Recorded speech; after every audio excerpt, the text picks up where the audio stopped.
안녕하세요. 공기업에 대한 얘기입니다. 자, 공기업에 대한 수업은 사실 한 학기 내내 하기에는 약간 벅찬 부분이 있고 경영학이라는 좀 새로운 학문 분야가 행정학과 많이 연결이 되기 때문에 행정학만 공부하신 분들 입장에서는 또는 뭐 경찰이나 소방 이런 분야를 공부하신 분들이 공기업을 들으면 다소 생소한 내용들이 많습니다. 그 중에 대표적인 것이 이제 요금입니다. 자, 공기업은 뭐 무료로 제공하는 서비스가 많기는 하지만 일정 부분 돈을 받고 어떤 자, 재화나 서비스를 제공하는 경우가 많죠. 뭐 전기, 가스, 수도, 전철 등등이 대표적인 사례고요.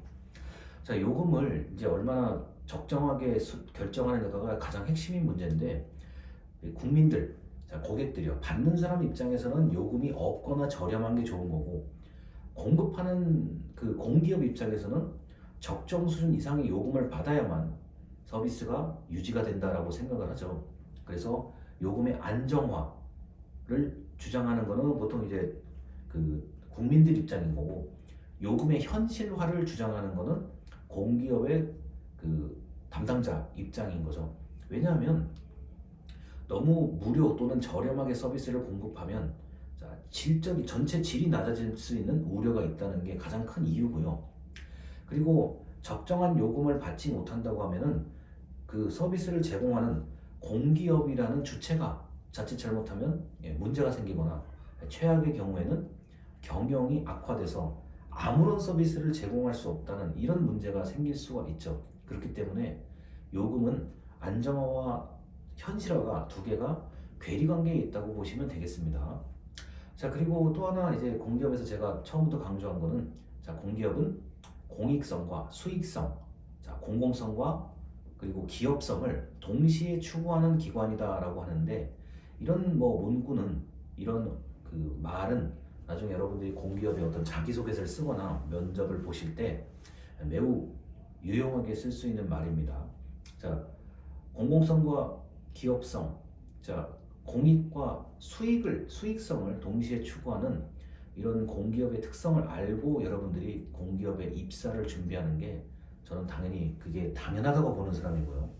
그 다음에 이제 공공기관법, 지방공기업법, 최소한 법의 명칭은 알아야 내가 앞으로 근무할 공기업이 어떤 근거를 가지고 있는지라고 했을 때 공공기관 운영에 관한 법률이 있고 그 다음에 지방공기업법이 있습니다. 이 법의 명칭 정도는 알아두는 게 맞는 거죠. 자, 그리고 뭐 마케팅에 관련된 부분도 그 뭐 이미 아시겠지만 저 뭐 기업 같은 경우는 뭐 제품이나 서비스가 또렷해요. 또렷하기 때문에 마케팅을 하기가 쉬운 편에 속하는데 자, 공공기관 같은 경우 그 다음에 공기업 같은 경우는 마케팅이 굳이 필요가 없는 기관도 있고 그 다음에 마케팅의 일부 그러니까 기관 자체를 홍보하는 뭐 SNS에 뭐 우리 기관이 어떤 일을 하고요, 어떤 걸 잘했고요, 이런 것들을 하는 거는 이제 마케팅 가운데서도 이제 홍보에 속하는 좀 더 작은 의미라고 볼 수 있겠습니다. 자, 그래서 이 마케팅까지 하면 뭐 아주 그 공기업 한 학기 동안 잘 들은 거고요. 그 다음에 마지막에 나오는 게 경영평가인데 어차피 이제 이 영상을 보시는 분들이 공기업을 평가하는 위치에 있지는 않을 것 같고 나중에 이제 공기업 평가를 받을 때 내가 평가의 대상자가 되는 경우들은 있을 수가 있습니다.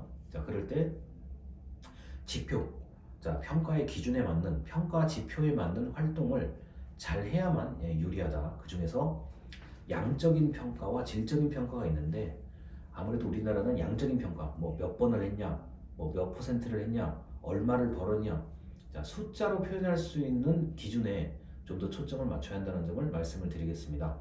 그리고 이제 공기업 민영화가 마지막에 있는데 과거에 제가 이제 수업을 들을 때는 이 대학교 수업을 들을 때는 민영화를 찬성하냐 반대하냐 가지고 기말고사 문제를 썼던 기억이 나요. 그런데 이제는 그런 그 시대는 지난 것 같고 그 공기업 민영화를 해야 되냐 말아야 되냐 그 문제가 아니라 이제는 있는 공기업을 현재 있는 공기업을 어떻게 경영을 잘 할 수 있을 것인가 즉 일 잘하는 공기업으로 만드는 게 그게 가장 핵심이라고 보시면 되겠습니다. 왜냐하면 과거에 이제 공기업 민영화의 찬성과 반대가 극렬하게 대립을 했고 뭐 파업하고 농성하고 데모하고 이런 일들이 많았어요. 근데 이제 그렇게 한다고 해서 뭐 공기업이 더 나아질 것도 아닌 거고, 뭐 민영화 안 한다고 해서 없던 문제가 생기는 것도 아니고, 뭐 저절로 문제가 해결되는 것도 아니거든요. 그러다 보니까 공기업의 민영화를 하냐 마냐의 문제는 과거에 있었던 논쟁이고, 지금은 경영 효율화, 경영 합리화에 좀 더 초점을 맞추고 있습니다. 그래서 공기업 같은 경우는 처음부터 끝까지 이제 그 행정학도 좀 들어가고 정책학도 약간 들어가고 법도 많이 들어가요. 사실 법도 많이 들어가고, 그다음에 경영 경제학이 또 후반부에 좀 들어가는 이런 다양한 그 과목이기 때문에 공기업을 그 처음에 들으시는 분들은 굉장히 좀 이제 낯설게 생각할 수도 있고, 과거의 제 경험에 따르면 경영학과를 다니는 사람이 공기업을 들으면 상당히 그 좀 당황스러워하는 부분이 있어요. 왜냐하면 이제 이 행정학을 전공한 사람이 공기업을 들었을 때는 이게 아무래도 무료로 제공한다는 그런 것들, 그 다음에 국민에 대한 서비스를 해야 된다는 인식을 가진 상태에서 듣는 건데, 경영학을 전공하는 사람이 공기업을 들으면 이제 이게 불분명해요. 약간 불분명한 부분들이 많거든요. 그러다 보니까 뭐 과거에 이제 공기업을 들었던 경영학과 학생들이 이제 그 숙제 같은 거 하거나 발표 같은 거 할 때 굉장히 애를 먹더라고요. 왜냐하면 이제 타겟팅 딱 대상이 정해져 있는 거로만 알고 있었는데, 공기업은 그게 아니라 이게 뭐 갑자기 생기는 뭐 고객들도 있고, 돈으로만 해결할 수 없는 것도 있고, 요금을 받지 않아야만 되는 경우도 있고, 경우의 수가 좀 다양해요. 그러다 보니까 좀 어려움을 겪었던 거를 제가 본 적이 있습니다. 자, 그래서 한 학기 동안 공기업 수업을 듣는데 여러분들이 많은 고생을 하셨고, 나중에 이제 공기업에 입사하거나 이렇게 될 경우에는 특히 자기소개서하고 면접을 볼 때는 이 공기업론 수업을 그냥 수업으로만 끝내지 마시고, 이거는 아주 실질적인 과목이요. 우리 행정학 계열에서도 가장 그 전문성이 좀 이게 좀 전문화된 분야이기도 하고, 그리고 여러분들이 어떤 뭐 실질적인 그 채용 준비를 하실 때도 이건 무조건 도움이 되는 거기 때문에 잘 알아두시면 되겠습니다. 한 학기 동안 감사했습니다.